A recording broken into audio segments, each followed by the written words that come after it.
আজকে এই ভিডিওতে তোমাদেরকে দেখাবো যে আমরা মুরগি ঘরে সারাদিনে কী কী কাজ করি। জানো তো, সকালবেলা বাবা জল পরিষ্কার করে এবং খাবার দেয়, কিন্তু সেই ভিডিওটা নেওয়া হয় না, কারণ আমার সকালে পড়ানো থাকে। তো দুপুরবেলা আমি বাড়িতে থাকি, তাই সেই ভিডিওগুলো টুকটাক নেওয়া হয়। তো এই যে দেখতে পাচ্ছ, বাবা আর ভাই ধান নাড়ার মতন কাঠের গুঁড়োগুলোকে নেড়ে দিচ্ছিল।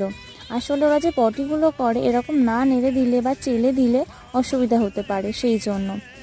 আর আমাদের মুরগির ঘরে এরকম পরিষ্কার পরিচ্ছন্নভাবে কাজগুলো আমরা করি, যাতে কারোর আশেপাশে প্রবলেম না হয়। আর দেখতে পাচ্ছ ওরা কত বড় হয়ে গেছে। আর দেখো, এই বস্তাতে ওদের খাবার আসে, আর এই যে হচ্ছে ওদের খাবার।